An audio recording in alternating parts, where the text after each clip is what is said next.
నమస్కారం. Focus TV న్యూస్కి స్వాగతం. హెడ్లైన్స్ చూద్దాం.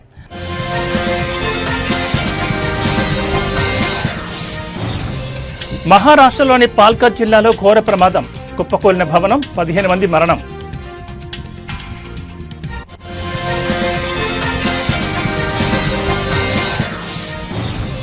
కర్ణాటకలోని ఓ చిన్న గ్రామంలో విచిత్ర సంఘటన.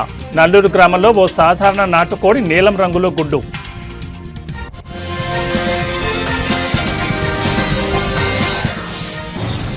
తెలంగాణలో కురుస్తున్న భారీ వర్షాలు. కామారెడ్డి, సిరిసిల్ల జిల్లాల్లో భారీగా వరద.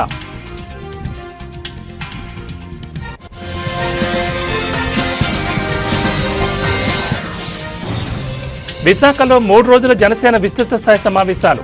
ఇవాళ రేపు పార్టీ అంతర్గత అంశాలపై చర్చ.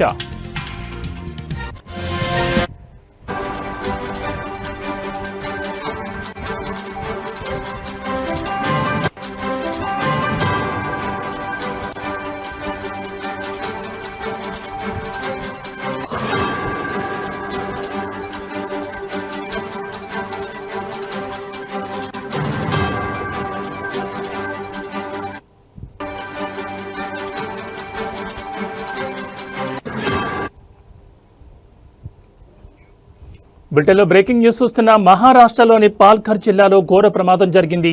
ముంబై సమీపంలోని విరార్ ప్రాంతంలో 4 అంతస్తుల నివాస భవనం కుప్పకూలిన ఘటనలో సుమారు 15 మంది చనిపోయారు.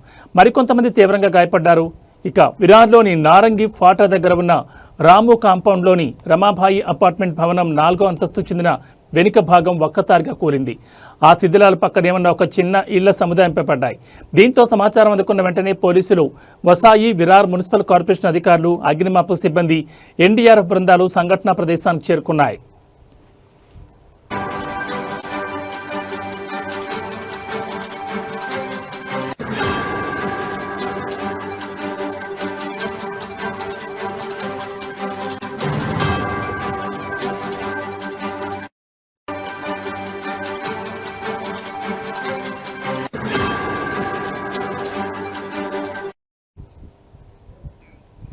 ఇక రాత్రంతా ముమ్మరంగా సహాయక చర్యలు కొనసాగాయి. శిథిలాల కింద చిక్కుకున్న వారిని బయటకు తీసేందుకు సహాయక బృందాలు 20 గంటలుగా తీవ్రంగా కష్టపడుతున్నాయి.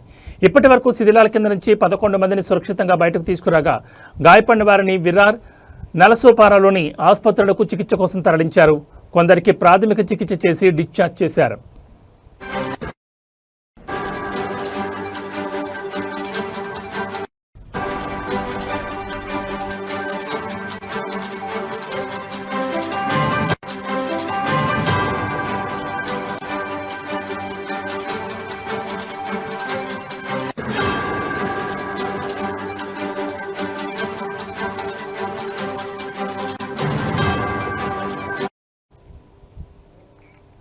ఇక రాత్రంతా ముమ్మరంగా సహాయక చర్యలు కొనసాగాయి.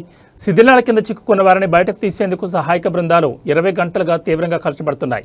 ఇప్పటి వరకు శిథిలాల కింద నుంచి 11 మందిని సురక్షితంగా బయటకు తీసుకురాగా గాయపడిన వారిని విరార్, నలసోపారాలోని ఆసుపత్రులకు చికిత్స కోసం తరలించారు. కొందరికి ప్రాథమిక చికిత్స చేసి డిశ్చార్జ్ చేశారు.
బులెటిన్లో మరో బ్రేకింగ్ న్యూస్ చూస్తున్నాం. కర్ణాటకలోని ఓ చిన్న గ్రామంలో జరిగిన ఓ విచిత్ర సంఘటన ఇప్పుడు అందరి దృష్టిని ఆకర్షిస్తోంది. దావణగిరి జిల్లా చెన్నగిరి తాలూకాలోని నల్లూరు గ్రామంలో ఓ సాధారణ నాటుకోడి నీలం రంగులో ఉన్న గుడ్డు పెట్టడమే ఈ ఆశ్చర్యానికి కారణం. ఈ వింత గుడ్డును చూసేందుకు చుట్టుపక్కల గ్రామాల ప్రజలు తండోపతండాలుగా తరలివస్తున్నారు.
నల్లూరు గ్రామానికి చెందిన సయ్యద్ నూర్ అనే రైతు జీవనోపాధి కోసం 10 నాటుకోళ్లను పెంచుకుంటున్నాడు.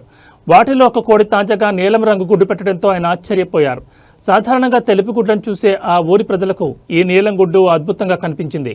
దీంతో ఈ విషయం ఊరంతా పాకి ఆ కోడి దాని గుడ్డు ప్రత్యేక ఆకర్షణగా మారాయి.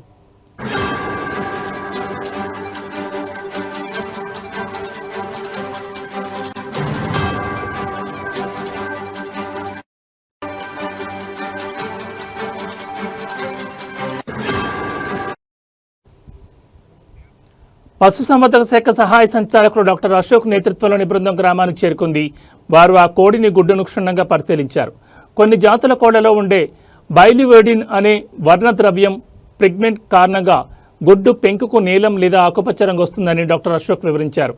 ఇది చాలా అరుదుగా జరుగుతుందని, అయితే గుడ్డు రంగు మారినా దానిలోని పోషక విలువల్లో ఎలాంటి మార్పు ఉండదని ఆయన స్పష్టం చేశారు.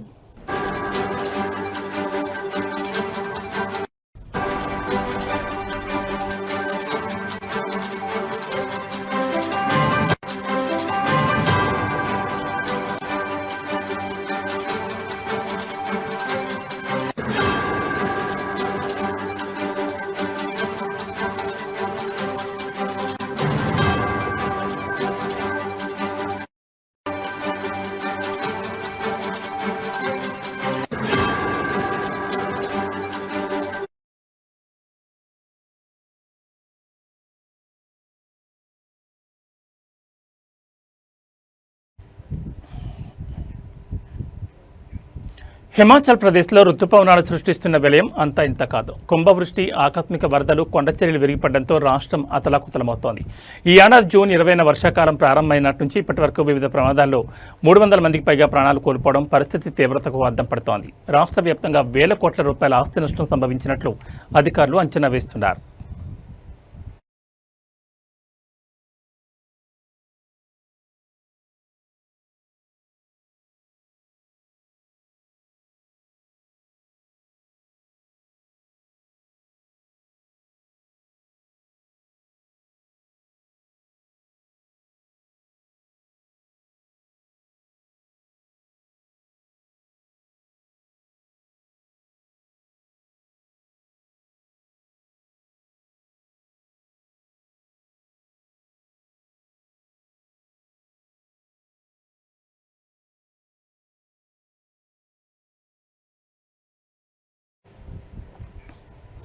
రాష్ట్ర విపత్తు నిర్వహణ అథారిటీ విడుదల చేసిన గణాంకాల ప్రకారం ఆగస్టు 27 నాటికి మృతుల సంఖ్య 310కి చేరింది. వీరిలో 158 మంది నేరుగా వర్ష సంబంధిత ప్రమాదాలైన కొండచర్యలు విరిగిపడడం, ఇళ్లు కూలిపోవడం, వరదల్లో కొట్టుకుపోవడం, విద్యుత్ షాక్ వంటి కారణాలతో మరణించారు. మరో 152 మంది రోడ్డు ప్రమాదాల్లో చనిపోయారు. ఈ ప్రకృతి విపత్తులో సుమారు 369 మంది గాయపడగా మరో 38 మంది ఆచూకీ గల్లంతైంది. ఈ వర్షాల కారణంగా మండి జిల్లా అత్యంత తీవ్రంగా నష్టపోయింది. ఒక్క మండి జిల్లాలోని 51 మరణాలు సంభవించగా కాంగ్రాలో 49, చంబాలో 36, సిమ్లాలో 28 మంది మరణించినట్లు అధికారిక లెక్కలు చెబుతున్నాయి. మౌలిక సదుపాయాలకు జరిగిన నష్టం కూడా భారీ స్థాయిలోనే ఉంది. ప్రభుత్వ, ప్రైవేట్ ఆస్తుల నష్టం విలువ మొత్తం 2,62,336,36.38 లక్షలు దాటినట్లు ప్రాథమికంగా అంచనా వేశారు.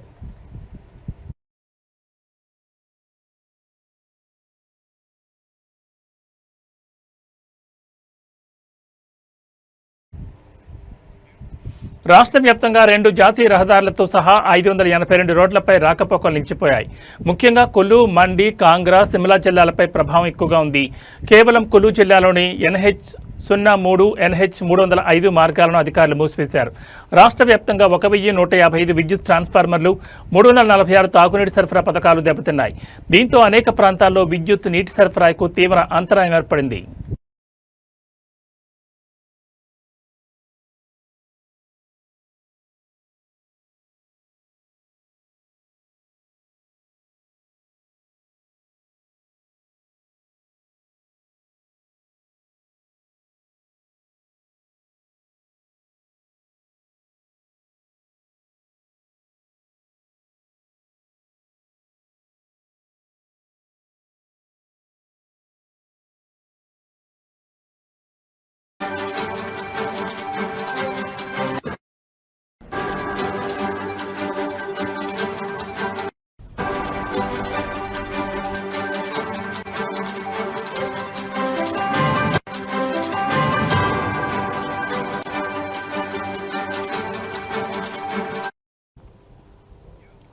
బులెటిన్లో మరో బ్రేకింగ్ న్యూస్ చూస్తున్నాం. తెలంగాణలో ఎడతెరిపి లేకుండా కురుస్తున్న భారీ వర్షాలు తీవ్ర వరదలకు దారితీశాయి.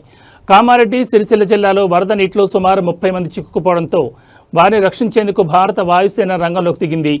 కేంద్ర హోంశాఖ సహాయ మంత్రి బండి సంజయ్ కుమార్ చేసిన విజ్ఞప్తి మేరకు రక్షణ మంత్రి రాజ్నాథ్ సింగ్ వెంటనే స్పందించి సహాయక చర్యల కోసం హెలికాప్టర్ను పంపాలని ఆదేశాలు జారీ చేశారు.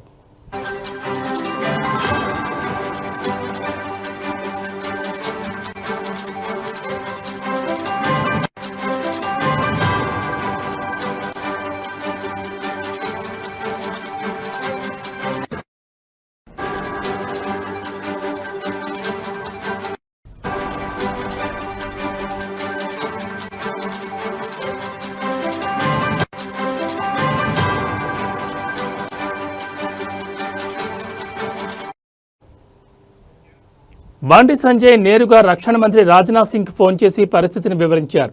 దీంతో హక్కింపేట ఎయిర్ఫోర్స్ స్టేషన్లోని అధికారులకు తక్షణ ఆదేశాలు అందాయి.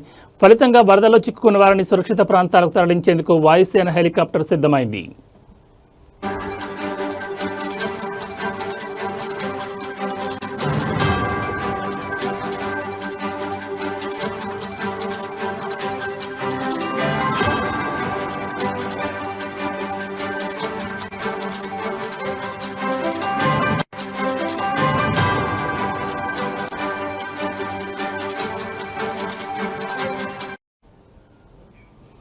మరోవైపు మెదక్, కామారెడ్డి జిల్లాలో వరద పరిస్థితి అత్యంత తీవ్రంగా ఉండడంతో భారత సైన్యం సహాయక చర్యలను ముమ్మరం చేసింది.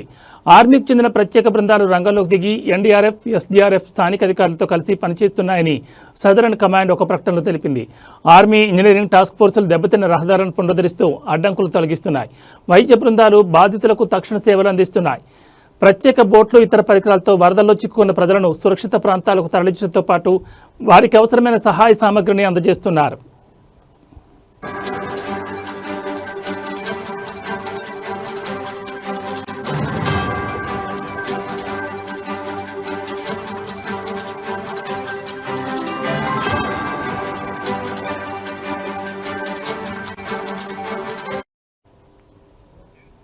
భారీ వర్షాల కారణంగా రాష్ట్రంలోని పలు ప్రాజెక్టులకు వరద నీరు పోటెత్తుతోంది. నల్గొండ జిల్లాలోని డిండి ప్రాజెక్టులోకి ప్రమాదకర స్థాయిలో వరద ప్రవాహం కొనసాగుతోంది. అలాగే రాజన్న సిరిసిల్ల జిల్లాలోని శ్రీ రాజరాజేశ్వర జలాశయానికి భారీగా ఇన్ఫ్లో వస్తుండటంతో అధికారులు 18 గేట్లెత్తి నీటిని దిగువకు విడుదల చేస్తున్నారు. ఈ నేపథ్యంలో పరివాహక ప్రాంత ప్రజలు అప్రమత్తంగా ఉండాలని అధికారులు హెచ్చరికలు జారీ చేశారు.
ఉదయం అంటే పశువులను మేపేందుకు వెళ్ళిన ఈ పశు కాపర్లు ఒక్కసారిగా బాగా ఊపిరి రావడంతో ఇక్కడే ఆగిపోయి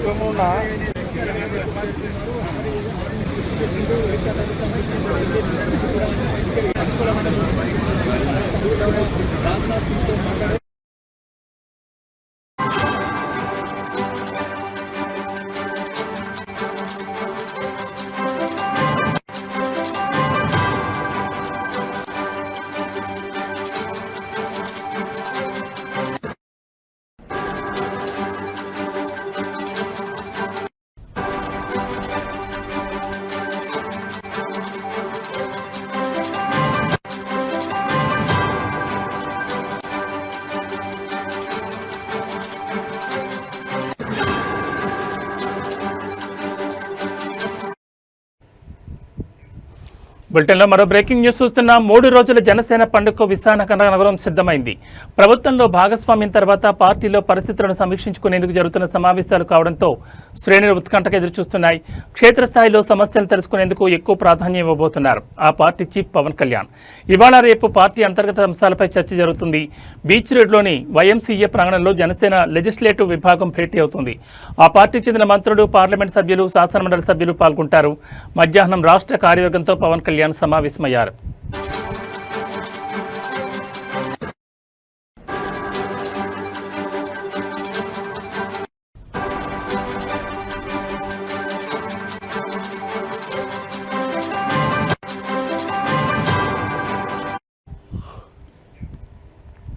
29న 25 పార్లమెంట్ నియోజకవర్గాల నుంచి 10 మంది చొప్పున ప్రతినిధులతో పార్టీ అధినేత ప్రత్యేకంగా ముఖాముఖి నిర్వహిస్తారు.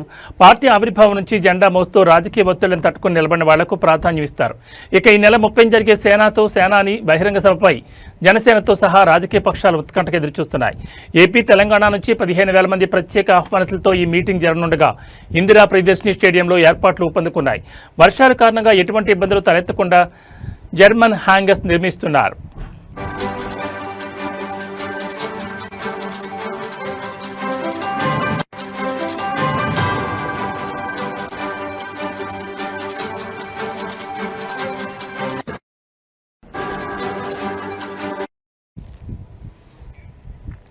ఇక ఈ సభా ప్రాంగణానికి విప్లవ వీరుడు అల్లూరి సీతారామరాజు పేరును ఖరారు చేసింది జనసేన.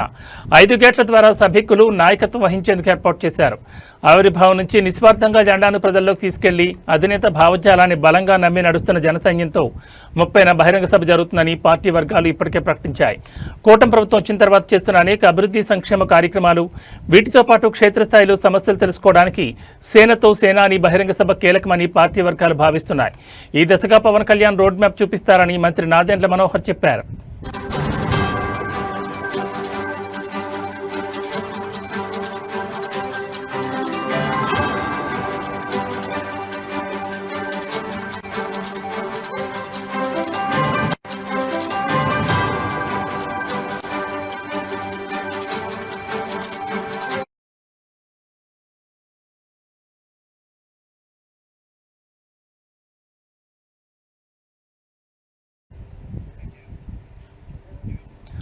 గాంధారి వరద బీభత్సం కలిగించింది. ఈ కష్టం సమయంలో ఎస్ఐ ఆంజనేయులు, సిబ్బంది, యువకులు చేసిన సహాయం చాలా గొప్పదని ప్రజలు హర్షం వ్యక్తం చేస్తున్నారు.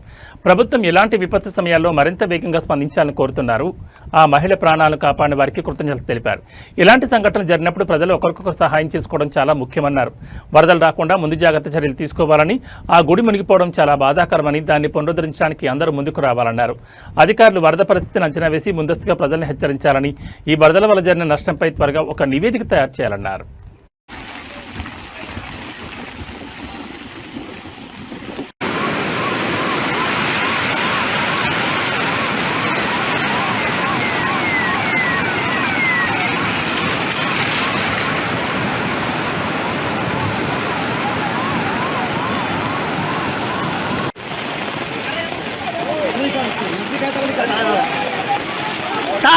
తాడు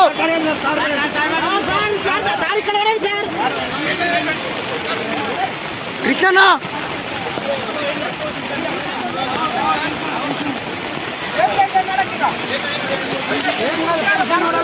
ఇదే చెప్తున్నారు.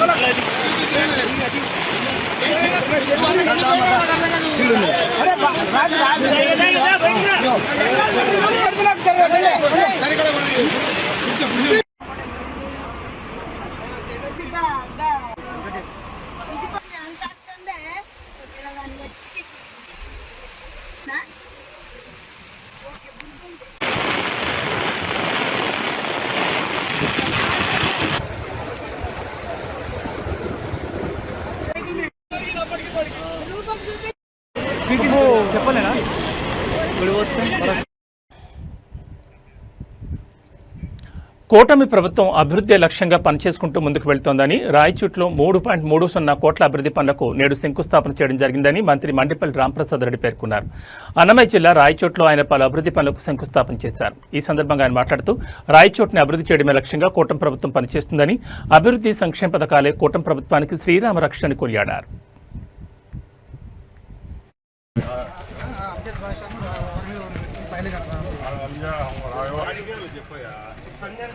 రోడ్డు వరకు రాణి కంటే లోపలికి ఇది 12 అడుగులు.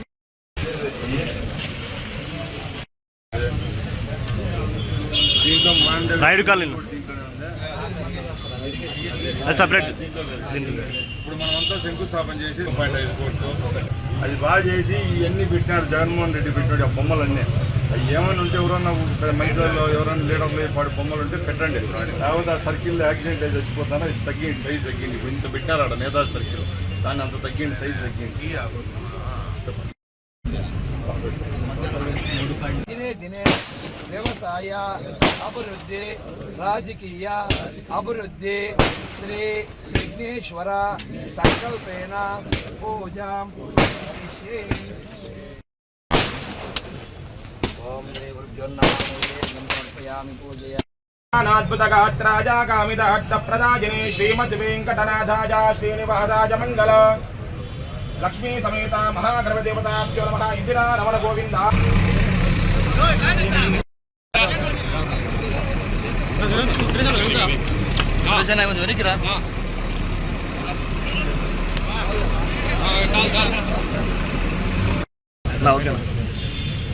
అందరికీ నమస్కారం.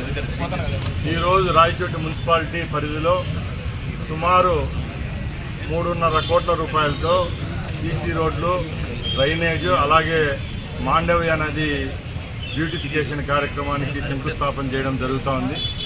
ముఖ్యంగా రాయచోటి పట్టణంలో ఉన్న రోడ్లన్నీ ఈ 15th ఫైనాన్స్ నిధులు ఏవైతే ఉన్నాయో దాంట్లోకి తీసుకొని వస్తున్నాం. ముఖ్యంగా 33 రోడ్లను దీని కింద సుమారుగా 3.5 కిలోమీటర్లు పూర్తిగా ఈ నెలలోనే ఈ కార్యక్రమాన్ని పూర్తి చేస్తాం. అలాగే రాయచోటి చుట్టుపక్కల ఉన్న భారీ వర్షాల వల్ల తీవ్రంగా ఇబ్బందులు పడుతున్న సిరిసిల్ల, కామారెడ్డి జిల్లాల్లో బీఆర్ఎస్ వర్కింగ్ ప్రెసిడెంట్ కేటీఆర్ పర్యటించారు. వరద ప్రభావిత ప్రాంతాలను పరిశీలించారు. ముందుగా సిరిసిల్ల జిల్లాలోని నర్మలాలో, అనంతరం కామారెడ్డిలో పర్యటించారు. ఈ నేపథ్యంలో సిరిసిల్లకు బయలుదేరారు. అంతకుముందు రాష్ట్ర వ్యాప్తంగా ఉన్న బీఆర్ఎస్ నాయకులతో కేటీఆర్ టెలికాన్ఫరెన్స్ నిర్వహించారు. వరద ప్రభావిత ప్రాంతాల్లో పార్టీ నాయకులు సహాయక చర్యలు చేపట్టాలని సూచించారు.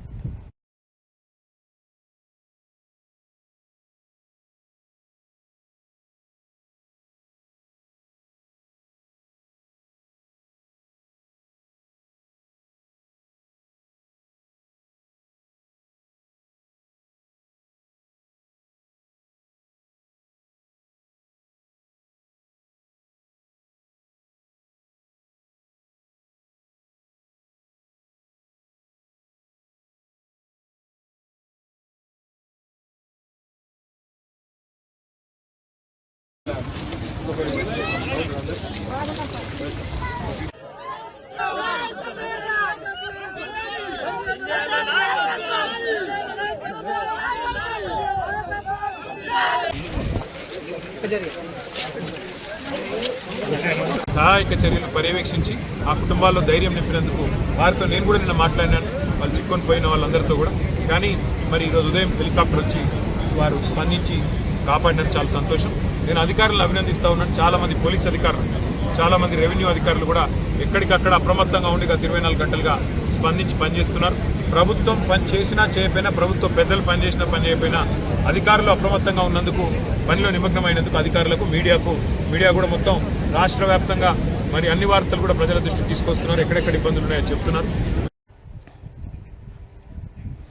నిర్మల్ జిల్లా లక్ష్మణచంద మండలం మునిపల్లి గ్రామంలో వాగు ప్రవాహంతో అవతల చిక్కుకుపోయిన పశువుల కాపరి రక్షణకు చర్యలు తీసుకుంటామని జిల్లా కలెక్టర్ అభిలాష్ అభినవ్ భరోసా ఇచ్చారు.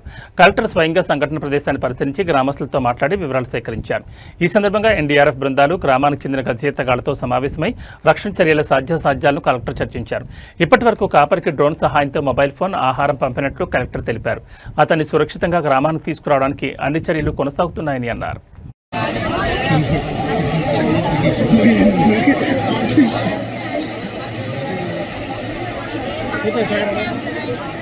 ఏమో ఈ గాలికి పోయో గంగల చేపలకు అదే డోన్ చాలు చేసిన మళ్ళీ టచ్ చేస్తుంది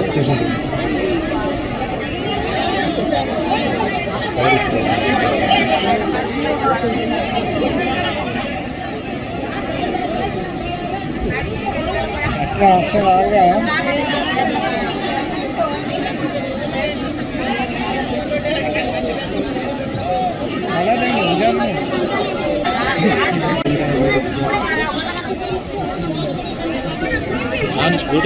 అయితే అక్కడికి పోతే వేస్టే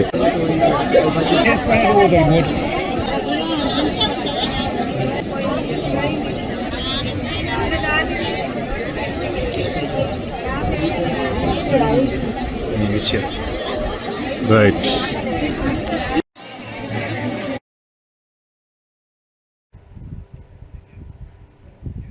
ఇవి బులెటిన్ విశేషాలు. మరో బులెటిన్తో మళ్ళీ కలుసుకుందాం. నమస్కారం.